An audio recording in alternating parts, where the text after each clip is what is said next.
श्रीगुरुभ्यो नमः हरिः ओं श्रीमहागणाधिपतये नमः। शुक्लांबरधरं विष्णुं शशिवर्णं चतुर्भुजं प्रसन्नवदनं ध्यायेत् सर्वविघ्नोपशान्तये। అలాగే జన్మకాండ శ్రీ ఆనందరామాయణంలోని జన్మకాండలోని 7వ సర్గ కుశలవర పరాక్రమ వర్ణన.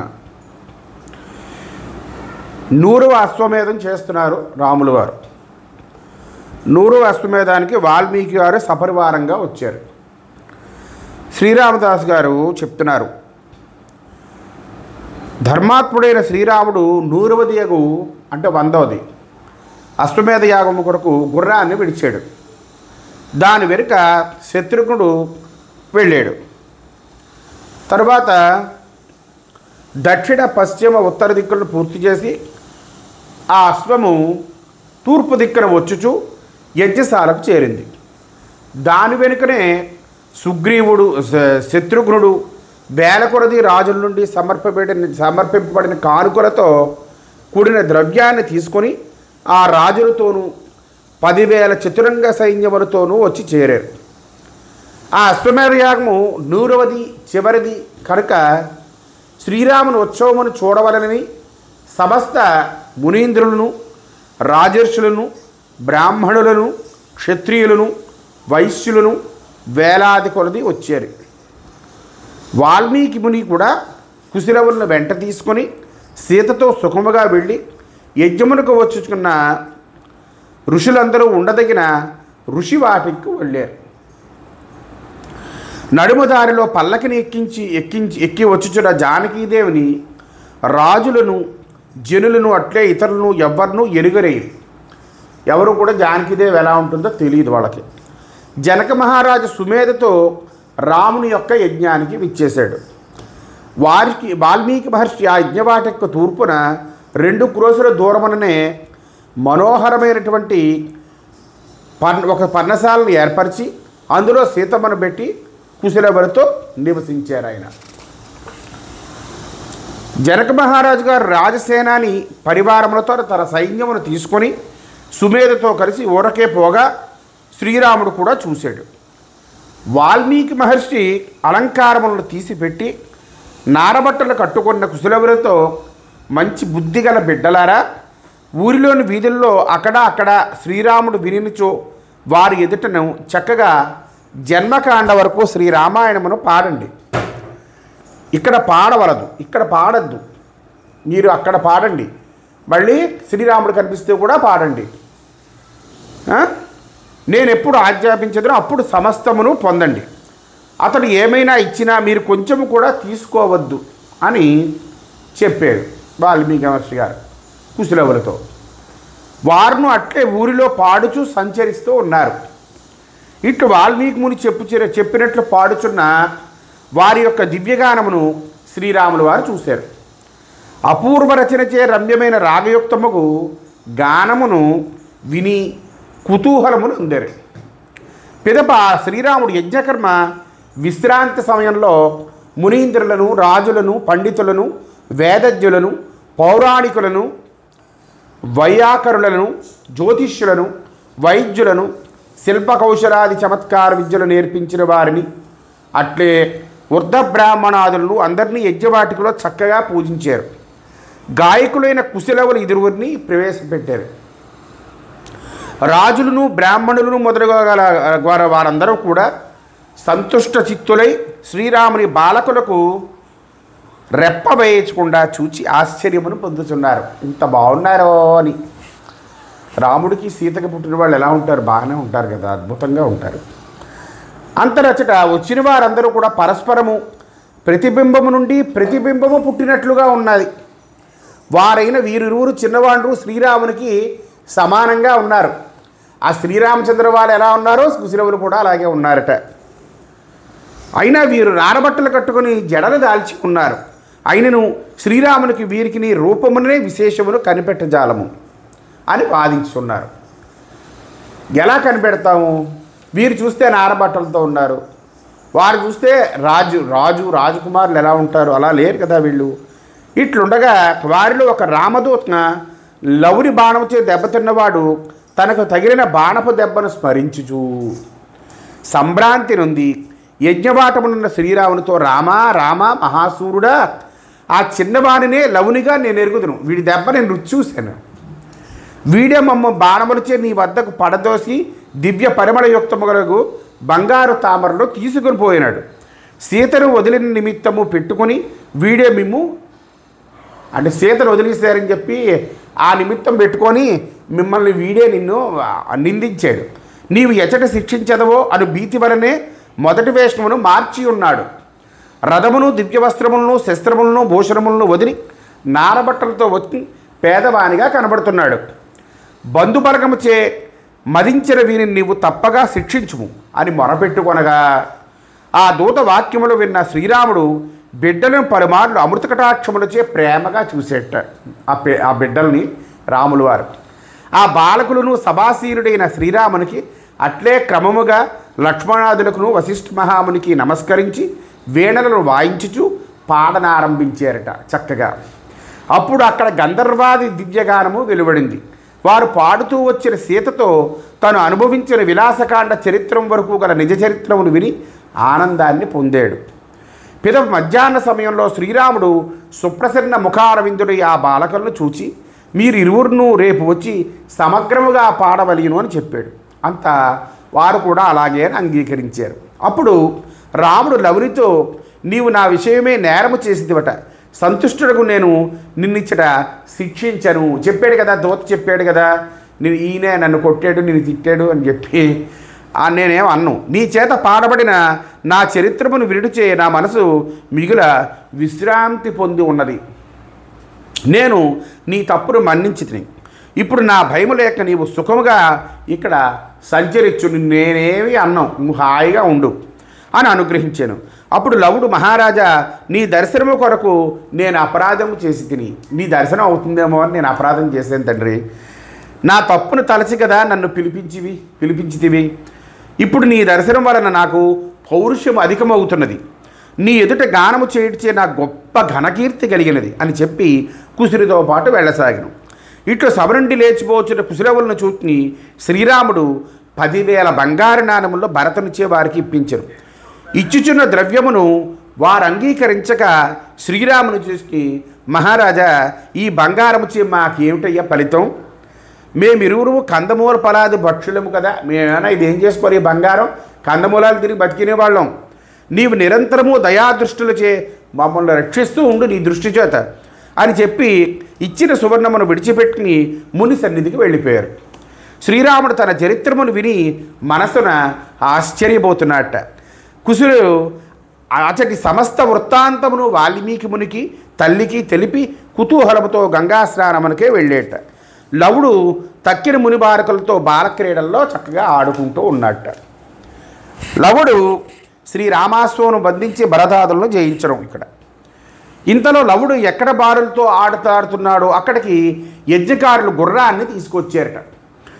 దానిని చూచి లవుడు ఆటను విడిచి త్వరగా ఆ గుర్రమును పట్టి పర్ణశాల యొద్ద చెట్టును కట్టి మునిపటి వలె మునికుమారుతో ఆటలాడుకుంటూ ఉన్నట్ట.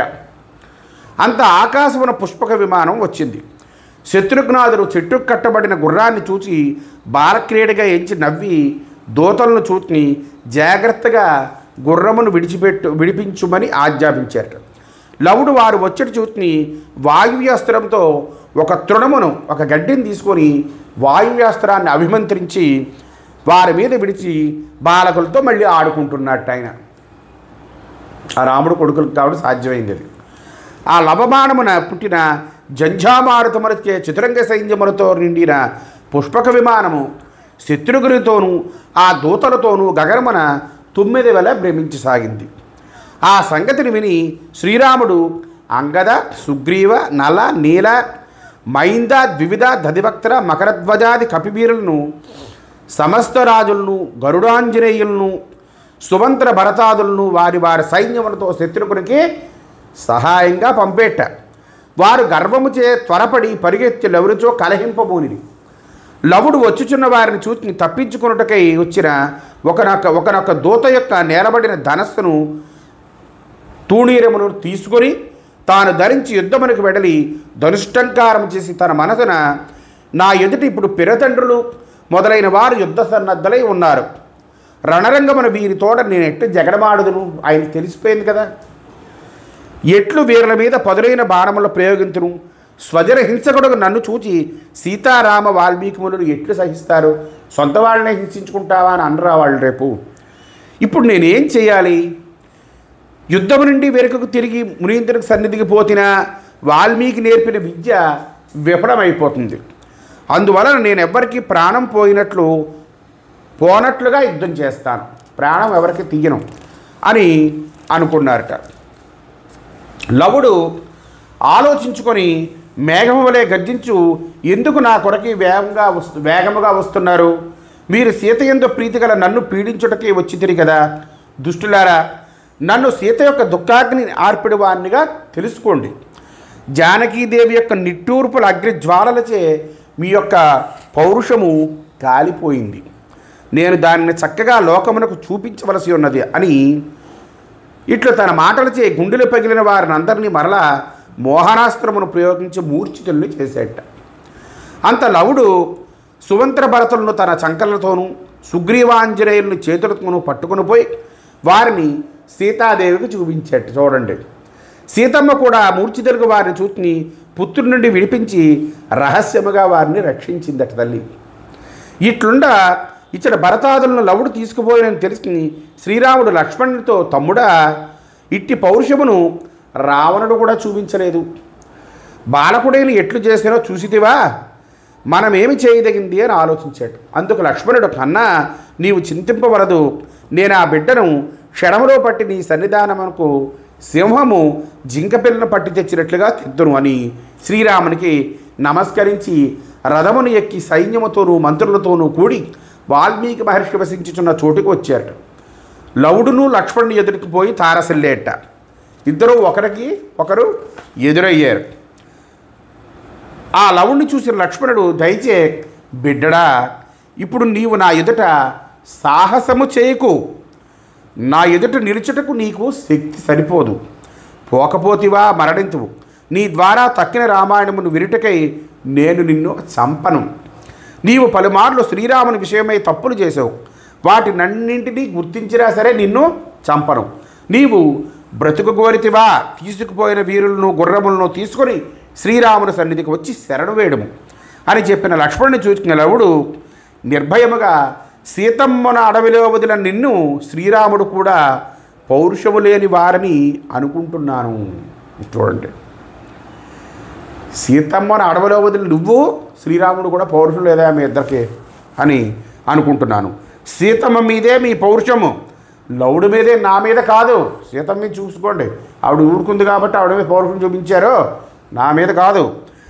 సీతాదేవి యొక్క దుఃఖ పరిహారం కొరకు వాల్మీకి ముని నన్ను ఏర్పరిచారు. మిమ్మును యుద్ధమును జయించి సీతాదేవి దుఃఖమును పోగొట్టదు. పతివ్రతయకు జానకి వ్యర్థముగా మీతే నిందితురాలైంది. అందుకు ప్రాయశ్చిత్తము చేయుటకు నేను ఇక్కడికి వస్తున్నాను. మీ యొక్క శౌర్యము సీత యొక్క దుఃఖాగ్రిచే దగ్ధమైపోయింది. ఇచ్చట నా ఎదుట నీవు నిలవద్దు. విధవల వంటి వీరుల వద్ద పో, విధవల వంటి వీరుల వద్ద పో, నా దగ్గర కాదయా నీ ప్రగల్భాలు అని వాగ్బాణములచే లక్ష్మణాదుల మర్మస్థలములను బద్దలు చేసేట. అంత వారు శస్త్రములచే లవుడి మీద బాణవర్షములు కురిపించారు.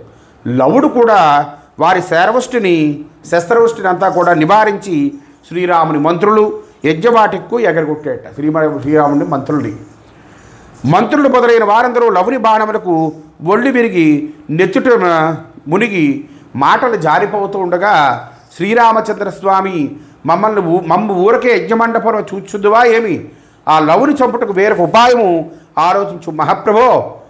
శస్త్రాస్త్రములచే ఆ లవుడు రణమున చావడు అని చెప్పారట. శ్రీరామ, లక్ష్మణుడు బ్రతికి ఉండవలన కోరిక ఉన్నచో ఆ లవుని ప్రహారం నుండి లక్ష్మణుడిని తప్పించి బతుకున్నట్లుగా చేయి, లేకపోతే లక్ష్మణుడు కూడా చచ్చిపోతాడేమో అన్నట్టుగా ఉంది ఆ పరాక్రమం. లవుని మాటలు విన్నవించారు. ఆ మాటలు విని శ్రీరాముడు కొంతసేపు ఊరకే ఉన్నట్ట. లవుడును 10 బాణములచే లక్ష్మణుడు కొట్టేట. ఆ బాణములు శరీరం అంతా కమ్మాయి.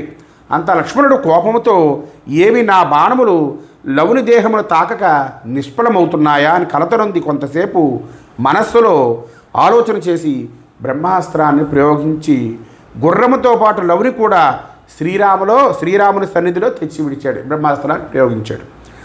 ఆ లవుడును బ్రహ్మాస్త్రాన్ని గౌరవిస్తూ తిన్నగా వెళ్ళాడు.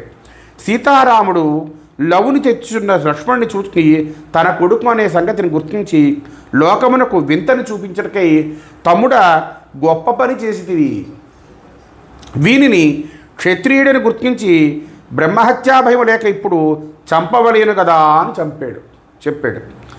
అందుకు లక్ష్మణుడు అన్నా వీడి శస్త్రములచే చావువాడు కాదు, భరతాదుల చేతను నా చేతను వీడు పలుమార్లు నరుకుబడినను వీని దేహమున ఒక్క గాయమైనను లేదు. చూడు అని విన్నవింపగా రాఘవుడు నీవు ఆ బాలకుని అడుగుము, ఎట్లు నీకు మరణము కలుగునన్న సంగతిని నా ఎదుట నీవు అడిగిన సూర్యులకు వారు వదకాంక్షచే మృత్యువును దాచడం చెప్పేస్తారు. నువ్వు ఎట్లా చచ్చిపోతావు అంటే చెప్పేస్తారట. సూర్యులైన వాళ్ళు వాళ్ళ వదరహస్యాన్ని దాచరట. ఎప్పుడు అబద్ధం చెప్పరు. తమ బలము చేతనే బ్రతికుంటారు. ఏదైనా మా బలం చేత బతుకున్నాం తప్ప మా రహస్యాలు వెనకాల దాచుకొని మేము బతుకున్నామని వీరులు చెప్పుకోరట అని ఆజ్ఞాపించేట రాముడు. అంత లక్ష్మణుడు అట్లే అని లవుని ప్రశ్నించేట. అందుకు లవుడు తన మనమున వాల్మీకిముని మాటచే తన మీద నీళ్ల ముంచి పోయిటి చేత తన వృద్ధి ఎగుచుండునను సంగతిని ఆలోచించుకొని కపట బుద్ధిచే లోకులకు నిజపరాక్రమం చూపించటకు నా నెత్తిన నీళ్లు పోయిటిచే నాకు మృత్యువు గటిల్లు అని చెప్పాడు. చూడండి ఏం చేశాడంటే నా మీద నీళ్లు పోస్తే ఇంకా వృద్ధి అవుతుందట ఈ పరాక్రమం. అలాగ వాల్మీకి గారు చేశారట. చేస్తే అని చెప్పేట. అయితే ఏంటంటే ఈయన ఉద్దేశం ఏంటంటే ఇంకా నేను బాగా వృద్ధి పొందుతానని చెప్పి కపటంగా ఆలోచించాడు. ఆ మాట విని లక్ష్మణుడు లవుని బండ మీద నిలిపి నీటి కుండలచే లవునికి అభిషేకం చేయించేట. అలా స్నానము చేయించడానికి నీళ్లు చాలక ఊరివారులకు స్త్రీ పురుషులను రాజసేవకులను నానా పాత్రలచే వాహనాదుల మీదను నీళ్లు తెచ్చి ప్రోయించుచూ వచ్చారట. అక్కడ వారు జలాభిషేకం ఎంతెంత చేశారో లవునికి అంతంత బలం వచ్చి మేఘములు జలే 7 తాటి చెట్లంత పొడుగు పెరిగిపోయేట లవుడు. అప్పుడు లక్ష్మణుడు లవుని చూచి, లవుడా నీవు అబద్ధము చెప్పిదివి, ఇది నీ యొక్క వధోపాయము కాదు, నీ అభివృద్ధికే ఇట్లు చేసేదివి కదా అని ఆక్షేపించేట. అప్పుడు లవుడును మభ్యపెట్టుటకు చమురు తగ్గినప్పుడు దీపము పెద్ద తగినట్లుగా ఆయుక్షయ సమయమున నేను ఇట్లు పెరుగుతున్నాను అంటే లక్ష్మణుని మభ్యపెట్టడానికి. అబ్బబ్బే అదేం లేదు, నేను ఆయువు పెరిగినప్పుడు ఎవరు దీపం బాగా పెరుగుతుంది కదా అలాగే నేను పెరుగుతున్నాను అన్నట్టు. ఆ మాటను సత్యమని నమ్మి లక్ష్మణుడు ఇంకా జలాభిషేకం చేస్తున్నారట. అందరూ ముందు వల్లనే నీటిని తెచ్చి కొయ్య మెట్ల దారిని వచ్చి అంటే చెక్కతో మెట్లు చేశారన్నమాట ఈ కర్రలతో. పెద్దగా ఎదిగిపోయాడు కదా అక్కడికి వెళ్ళి మళ్ళీ నీళ్ళు పోస్తున్నారట. అప్పటికి బ్రహ్మాస్త్రము నుండి విముక్తులైన లవుడు చెలించి బిడ్డలాటచే భుజమును తట్టి తొడను కదిలించేట. దాన్ని చూసి అందరూ జలపాత్రములు అట్లే వదిలి కచ్చలు విడిపో మలమూత్రాలను విసర్జించు లవుణ్ణి చూచువారై ఎక్కడి వారు అక్కడికే పరిగెత్తారట. పెద్దవాడైపోయాడు. అప్పుడు గంగా తీరమున ఆటలాడుచున్న కుశుడు కూడా ఆ జనులను చూసి నేడు మీరేల పరుమార్లు నీళ్లు మోయిచున్నారని అడిగేట. అక్కడ ఆడుకుంటున్నాడు కదా జలాల్లో. కుశుడు లక్ష్మణుడితో యుద్ధం చేయట. లవుని చెంపుటకు నీళ్లు మోయిచున్నాము అని చెప్పారట. మరి ఊరుకుంటాడు ఆ కుశుడు. అప్పుడు కుశుడు వేగంగా వచ్చిన ఆశ్రమమున ధనస్సును అమ్ముల పొదిని తీసుకుని లవుని విడిపించడానికి యజ్ఞవాటికి వద్దకు వచ్చి ధనుష్టంకారం చేసేట. కుశుడి శాపనాదం విని లవుడు కొంతసేపు ఊరకే ఉన్నాట. కుశుడు వచ్చిచుండటం తెలుసుకుని లక్ష్మణుడు పోయి తారసిల్లేట. కుశుడు లవును చూచి, లక్ష్మణ నీవు రాముడు లోకులు జానకీదేవిని లవుని మోసపుచ్చిరితిరి, వాటికి తగిన ప్రాయశ్చిత్తము చేయటికే నేను వచ్చి ఉన్నాను.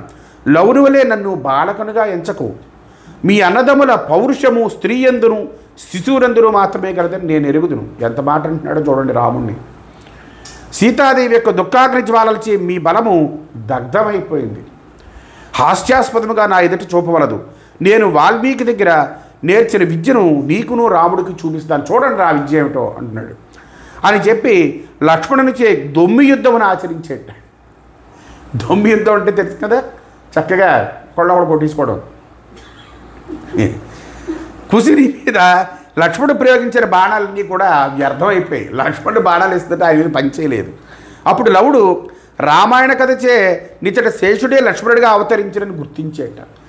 లవుడు ఏం చేశాడంటే రామాయణ కథలో ఎవరైనా లక్ష్మణుడు అంటే ఆదిశేషువు గుర్తించి వారిని వధించడానికి గరుడాస్త్రమాన్ని ప్రయోగించాడు. చూడండి ఎంత తెలివైనవాడు. మరి యుద్ధమున తండ్రిని చంపినను క్షత్రియునికి పాపం కాదట తెలుసుకొని పెరుతండ్రి విషయమే రణరంగమున హింసాభయమును పొందలేదట. ఆ గరుడాస్త్రమును చూచి లక్ష్మణుని గతి చెడిందట. భయభ్రాంతుడై రథము నుండి దిగి నేలపై నిలబడిపోయేట అంత లక్ష్మణుడు. అప్పుడు శ్రీరాముడు దీక్షాముక్తుడైనను లక్ష్మణుడు నేల బడిని చూచి త్వరగా ధనుర్బాణాలను అందుకుని యజ్ఞకుండమునికి ఎదుటిగా నిలిచాడు. మరియు ఆ లక్ష్మణుని బతికింపవలని ఆశచే గరుడాస్త్రం మీద మళ్ళీ బ్రహ్మాస్త్రం వేసేట. అంతలో అది శాంతమైంది. అప్పుడు లవుడు శ్రీరాముని మీద సర్పాస్త్రాన్ని ప్రయోగించి నేను సీతవలే సులభంగా నీ వల్ల వెనకకు ద్రొక్కువాడను కాదు, సీతమ్మని వెళ్ళిపోమంటే వెళ్ళిపోయింది అమ్మగారు, నేను అలా వెళ్ళేవాడిని కాదు, ఎలా రెచ్చగొడుతున్నాడో చూడండి పున్నాడు. మునుపు వ్యర్థముగా మీ పౌరుషమును జనులు చూడవలయునని సీతను అరణ్యమునకు పంపించింది. నీ చేష్టమును నేను ఎరుగుదును, నీ చేష్టలని నాకు తెలుసు రామా. వాల్మీకి వద్ద నేను నేర్చిన విద్యను నీవు ఇప్పుడు చూడము. అట్లుగాకున్నా నీవే వాల్మీకి మునిని సీతా తల్లికి శరణాగతుడవము. నేను చేయకుండా ఉండాలంటే వాళ్ళిద్దరికీ శరణ పొందు, వాళ్ళిద్దరు శరణ పొందితే నేనేం చేయను అంటున్నాడు ఆయన అని వాగ్బాణాలను విడిచేట. అంత రాముడు సర్పాస్త్రం మీద మార్జాలాస్త్రాన్ని ప్రయోగించారు. అది అంత శాంతమయ్యేది. అప్పుడు కుశుడు శునకాస్త్రాన్ని వేశాడు. రాముడు ముసలాస్త్రముచే దాన్ని నిగ్రహించాడు. పిమ్మట కుశుడు ప్రయోగించిన ఆగ్నేయాస్త్రము శ్రీరాముని మేఘాస్త్రముచే మాయమైంది. కుశుడు వాయువ్యాస్త్రము వేడుగా లీలచే రాముడు పర్వతాస్త్రముచే దానిని నివారించాడు. కుశుడు తన వజ్రాస్త్రాన్ని రామును మాయాస్త్రముచే శాంతినుందగా బ్రహ్మాస్త్రమునే ప్రయోగించాడు. అప్పుడు రాముని యజ్ఞాంగమున హాహాకారాలు పుట్టాయి. శ్రీరాముడు దానిని కూడా వైష్ణవాస్త్రముచే అణచాడు. అంత ఊరకుండక కుశుడును శ్రీరాముడును పదునైన బాణములచే కొంతసేపు ఇద్దరు కూడా పోరాడారు. అప్పటి రామకుశల యుద్ధమున కౌతుకం ఒకటి జరిగింది. ఏమిటంటే రాముడు ప్రయోగించిన బాణములన్నీ కుశుని తల మీదుగా నేల కొడుతున్నాయట. కుశుడు ప్రయోగించిన బాణాలన్నీ కూడా రాముని పాదాల మీదుగా నేరజారుతున్నాయట. ఈయన వేసిన బాణాలు తండ్రి గారు కదా, అందుకొని పాదాల దగ్గర పడుతున్నాయి. ఆయన వేసిన ఆశీర్వచనపూర్వకంగా తలమించి పడుతున్నాయట. ఆశ్చర్యం చూడండి, వాళ్ళిద్దరూ తండ్రి కొడుకులు కదా. ఆ సంగతిలో శ్రీరాముడు ఈ వేడుకను చూసి ఆశ్చర్యచకితుడు చిత్తుడై తన మంత్రికి నీవు వాల్మీకి ముని దగ్గరికి పోయి వాల్మీకి గారి దగ్గరికి వెళ్ళి నమస్కరించి ఎవరు వీరిరువురు బలిష్ఠులకు మీ శిష్యులు అని అడుగు తెలుసుకురమ్ము. నేను సంగతిని గ్రహించి పిమ్మట వీరి సంహార విషయమే మదిని ఏదో ఆలోచిస్తాను అని ఆజ్ఞాపించేట. అంత అతడు అట్లే అని రథముని ఎక్కి వెడలి 2 క్రోసుల దూరమనే ఉన్న కుశలవులను కుడిపక్కన చేసి వాల్మీకి మునికి నమస్కారం చేసి శ్రీరామవాక్యమును విన్నవించారు. ఆ మునీంద్రుడు మంత్రిని చూచి బాలకుల యొక్క మంగళ చరిత్రము సమగ్రముగా రేపు సభలో గానము జరిగినప్పుడు తెలియను అని నా మాటగా చెప్పు పొమ్ము అని పంపించాడు. నేను సభకు వచ్చి చెప్తాను రేపు అని చెప్పి పంపించాడు అన్నమాట. అతడు అట్లే అని రామునికి విజ్ఞాపించాడు. అతడ వాల్మీకి కుశలవులను సంతోషంతో పిలిచి ఆలింగించి కథలచే ఆ రాత్రి సుఖముగా గడిపాడు. ఈ విధంగా శ్రీమద్ వాల్మీకి మహర్షి రచింపబడిన శ్రీ శతకోటి రామచరితాంతర్గత శ్రీమద్ ఆనంద రామాయణములో జన్మకాండలో కుశలవుల పరాక్రమాన్ని వర్ణించుచు 7వ సర్గ ముగిసింది.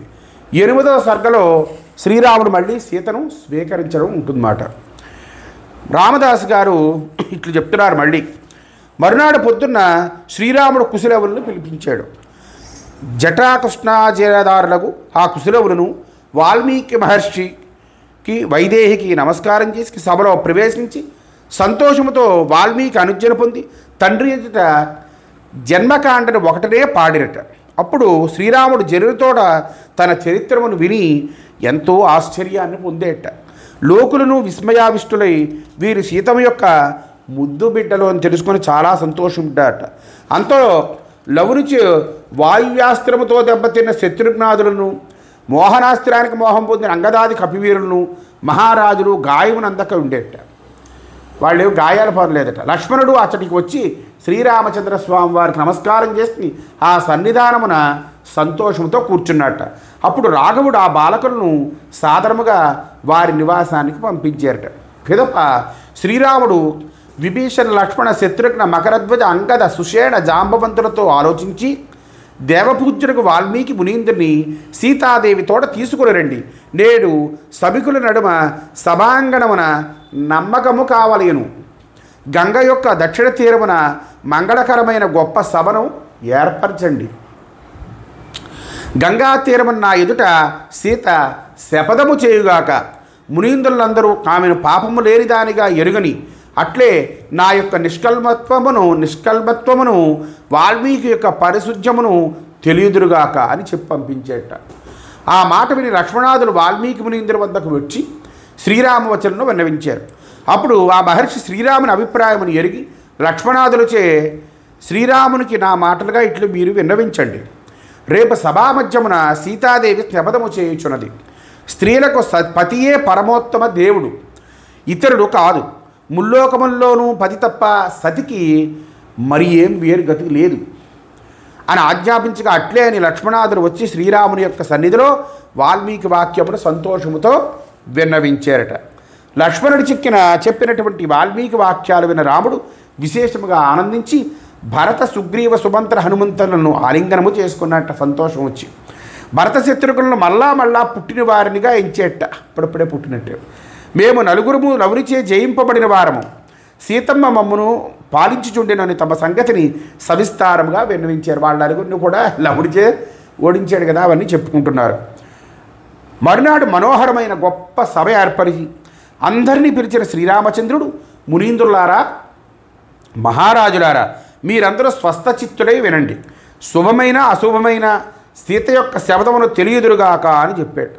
అంత అందరూ సీతాదేవిని దర్శించడం కొరకై ఎదురు చూస్తూ ఉన్నారు. బ్రాహ్మణ క్షత్రియ వైశ్య శూద్రులు వేల కొలదిగా వానరులతో సీతామాత ప్రతిజ్ఞను చూచుటకు ఉత్సుకతతో వచ్చారట. అంతా వాల్మీకి మహర్షి త్వరగా సీతాదేవిని వెంట తీసుకుని సభకు ఇచ్చేశారు. సీతాదేవి మునీంద్రుని ముందు పెట్టుకుని తల వంచి బద్ధాంజలి సంతసముతో తిన్నగా యజ్ఞసభలో ప్రవేశించింది తల్లి. వాల్మీకి మహర్షి వెనుక వచ్చుచున్న సీతామాత శ్రీ విష్ణుమూర్తిని అనుసరించే సాక్షాత్ లక్ష్మీవలే వచ్చుచుండట చూచి సాధు సమాగము గొప్పదయ్యను. అప్పుడు జనసమూహ మధ్యమున వాల్మీకి ముని సీతమ్మతో పాటు సభలో ప్రవేశం చేసి శ్రీరామునితో దాశరథి, యమున దక్షిణ తీరమున మా ఆశ్రమ సమీపమునందు పాపము వలన లోకాపవాద భీతుడైన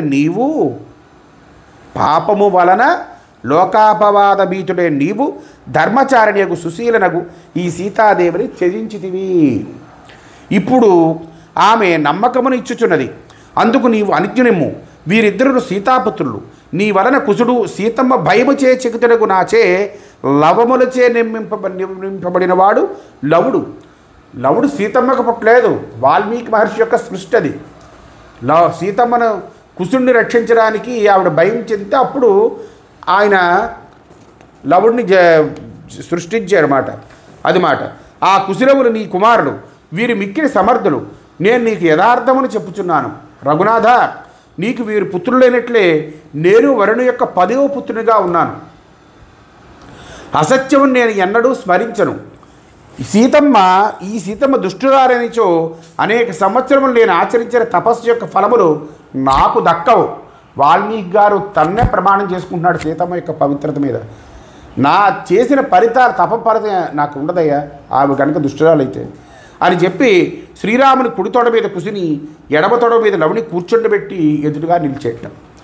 జగదీశ్వరుడుకు రాఘవుడును వారిని ఆలకించి తలపై ముద్దు పెట్టి సాదరముగా లవుని తల మీద తన హస్తమును పెట్టి వానిని మునిపటి వలె చిన్న బాలకునిగా మళ్ళీ చేసేట.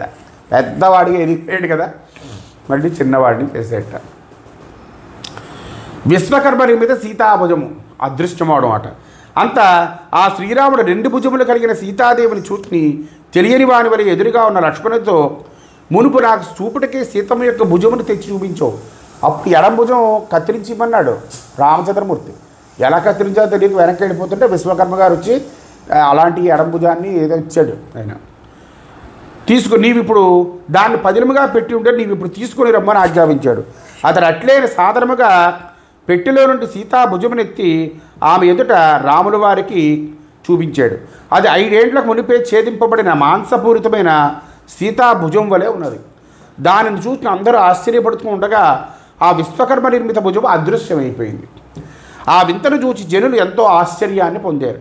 శ్రీరాముడును ఆశ్చర్యమనిందిన వాడి వాల్మీకి మునిని చూచి నమస్కరించాడు. ఆ తరువాత మహర్షి, ఇప్పుడు నీవు నాతో చెప్పినదంతా సరి. నిర్మలములైన నీ మాటలచే నాకు నమ్మకము చక్కగా కలిగినది. లంకలో దేవతల ఎదుట సీత ద్వారా నేను విన్న మాటలను అనుసరించి ఆమెను నేను అంగీకరించాను. అట్టి ఈమెను లోకభీతి వల్ల నేను పరిత్యజించితిని. దానిని నీవు క్షమించుము. ప్రాజ్ఞుడా కుశుడా నా వల్ల కలిగిన ఎరుగుదును. సీతాశాప భయం వలన భ్రాంతిచే నీవు లవములచే నిర్మించివని తెలిసి ఉన్నాను. అయినను ఈ లోకులందరికీ నమ్మకముచ్చుటకై సీత ఈ నిర్మల సభలో నీ ఎదుట శపథము చేయవలెను. లోకుల ఎదుట సీతను అంగీకరించదనని చెప్పగా అప్పుడు ఆ శపథమును చూచుటకు జనులందరూ ఉత్సాహంతులుగా చూస్తున్నారట. అంత పట్టుబట్ట కట్టుకున్న జానకీదేవి సభలో నమస్కరించి ఉత్తర దిక్కుకు తిరిగి నేలవైపు చూచుచూ శ్రీరాముని తప్ప వేరొకరిని మనస్సును కూడా తలంచలేదు. కనుక ఈ భూదేవి నాకు అవకాశముని ఇచ్చుగాక అని ఇట్లు శపించుచుండగా ఒక వింత జరిగిందట. భూమిపై పెద్ద గోతి ఏర్పడి ఆ గోతి నుండి మిక్కిలి మనోహరమైన గొప్ప సింహాసనం ఒకటి పైకి వచ్చింది. ఆ సింహాసనంపై భూదేవి ప్రత్యక్షమై వచ్చి తన కూతురుకు సీతమ్మను చేపట్టి సుఖముగా రమ్మని చెప్పి దివ్యదేహులకు నాగేంద్రులచే ధరింపబడిన సూర్యకాంతితో నిండిన ఆ సింహాసనమున సీతను కూర్చుండబెట్టి వస్త్రభూషణ గంధమాల్యాదులచే సత్కరించి ఆలింగనము చేసుకుని సాదరముగా వింజామరతో వీచుండెను. అప్పుడు తినతిన్నగా సింహాసనం భూమిలోకి వెళ్ళసాగింది. ఆ సింహాసనంపై కూర్చుని భూదేవితో రసాతలములకు దిగిపోవచ్చున్న జానకమ్మను చూచి గగనమున దేవదాస్త్రీలు సీత మీద ఎడతెగగా పూలవాన కురిపించారు. ఆహా, ఎంత మంచిది ఎంత మంచిది అని దేవతలు కీర్తిస్తున్నారు. అప్పుడు భూమిలోని అంతరిక్షమందును గల చరాచర ప్రపంచము సీతా శబదమును చూచుట వలన భయభ్రాంతులవుతున్నారు. ఉన్నట్టు అలా భూమిలోకి వెళ్ళిపోవడం ఏంటది. నరాధిపులను వానరాధిపులను విచ్చలవిడిగా మాట్లాడుకుంటున్నారట. కొందరు చింతాక్రాంతులైరు, కొందరు ధ్యాననిష్ఠులైరు, కొందరు శ్రీరామున్నే వీక్షిస్తున్నారట, కొందరు సీతాదేవుని చూస్తున్నారట. సీత భూమిలో ప్రవేశించడం చూచి ఈ జగము సమోహితమై అచేతనమై ఒక ముహూర్తకాలము ఊరకే ఉందట. అప్పుడు శ్రీరాముడు భూమిలోనికి పోవచ్చిన సీతను సంభ్రమముతో ఎడమ చేతితో పట్టి ధరించి కుడి చేతిలో భూదేవిని పట్టి ఇట్లు ప్రార్థించేట్టు ఇలా పట్టుకున్నట్ట సీతని భూదేవిని. శ్రీరాముడు భూదేవిని ఎలా ప్రార్థించాడంటే, భూదేవి నీవు సర్వలోకమునకు ఉత్తమ నివాస స్థానమైతివి, నీవు పుణ్యస్వరూపుడివి, సకల జనులకు నీ కడుపు నుండి సువర్ణమును ఇచ్చెదవు, నీవు అశేష తృప్తి పదవులకు ఔషధములను చేయుచున్నావు, నీవే దుర్గాదేవి, నీవే లక్ష్మీదేవి, సర్వాత్మకము విష్ణువుకు నాకు నీవే ప్రియురాలైన మంగళదేవత, నీవే ఇప్పుడు ఇచ్చట నా శక్తిగా ఉన్నావు, నిన్ను నేనే నిర్మించాను, నీ కడుపు నుండి లోకులకు ప్రీతితో ధాతువులను ఇచ్చుచున్నావు, సంతతము నీవే వేద సూక్తోక్త కర్మములు ఇతర శాస్త్రోక్త కర్మములు మొదలైన వాటిలో క్షమ కలిగిన దానివి. దేవి నీవు ప్రసన్నమగుము, ఎట్లు కాకపోయినా నీ యందు క్రోధం పుట్టుచున్నది, ఇంత మహిమాన్మతురాలే నువ్వు, కానీ నీ మీద క్రోధం పుడుతుంది నాకు అని మహాత్ముడు రాఘవుడు ప్రార్థించిన స్త్రీ కాఠిన్య స్వభావంచి ఆ భూదేవి రాముని మాట వినక సీతాదేవితో తినతినగా నేర దిగబడిపోతుందట. చెప్పినట్లు వినకపోవచ్చున్న భూదేవిని చూచేట రాముడు, శ్రీరాముడు కన్నులు ఎర్రబారుతున్నాయి. ఆయనకి ఏదైనా చెప్తాడు, చాలా సవ్యంగా చెప్తాడు, వినకపోతే ఆయన ప్రతాపం తెలుస్తుంది. సముద్రుడి మీద అంతే. ఆ సముద్రుడు 3 రోజులు ఉపవసించాడు, రావయ్యా అని ప్రార్థించాడు, రాలేదు. రాకపోతే ఏం చేశాడు, ఒక బ్రహ్మాస్త్రాన్ని పట్టుకున్నాడు, పరిగెట్టుకొని సముద్రుడు వచ్చాడు. అది రాముడు పరాక్రమం అంటే. అలాగే శ్రీరాముడు లక్ష్మణుని చూసేట కన్నులు ఎర్రబాడుతూ ఉండగా, తమ్ముడా ఆ ధనస్సును తెమ్ము, ఈ భూదేవిని శిక్షిస్తానన్నట్ట. ఈ భూదేవి నా సీతను నాకు అర్పించుచున్నది, నా తీష్ణ బాణం వచ్చే దీన్ని వధిస్తానన్నట్ట. ఏ భూదేవిని వధిస్తే ఇంకేముందంటే అతనంతడు చాపమనందివ్వగా కోదండరాముడు ధనుష్టంకారం చేసి బాణమును అనుసంధించేట. అప్పుడు చండమారుతం వీచింది. సముద్రం అల్లకల్లోలం అయిపోయింది. చుక్కల నేల రాలుచున్నాయి. దిక్కుల్లో దుమ్ము కమ్మింది. భూమి కంపించింది. భూదేవి పలుమార్లు రక్షింపమని వేడుకుని సీతమ్మను చేతులతో ఎత్తుకొని వచ్చి శ్రీరాముని తొడల మీద కూర్చోబెట్టి శ్రీరాముని కాళ్ళ మీద పడి నమస్కరించిందన్నమాట. అది రాముడి యొక్క పరాక్రమం అంటే అది. రాముడు ఏమీ అనక్కర్లేదండి, గట్టిగా ధనస్సు పట్టుకుంటే చాలు భయపడతారు జనాలు. అప్పుడు గగనమున దివ్య దేవనాద్యములు మోగాయి. సురులు సీతారాముల మీద పూలవాన కురిపించారు. అంతా రాముడు తన కాళ్లపైన పడి ఉండు భూదేవిని చూచి తన కోపమును చల్లార్చుకుని ధనుర్బాణములను వదిలి ధరణిని లేవనెత్తాను. అంతా వసుధాదేవి పలుమార్లు రామునికి నమస్కరించి ప్రసన్ను చేసుకొని సీతాదేవికి శ్రేష్టమైన సింహాసనమును ఇచ్చి కొనియాడి విచారించి సీతచే సంపూజింపబడి శ్రీరాములు వారి దగ్గర సెలవు తీసుకొని క్షణములో అంతర్హితమయ్యాను. అప్పుడు లోకులందరూ సీతమ్మను మరలా పుట్టి వచ్చిన దాన్నిగా ఎంచారన్నమాట. అది సీతమ్మ అంటే. వేరువేరుగా అందరూ జయ జయ కోలాహలములచే సీతాదేవిని పూజించారు.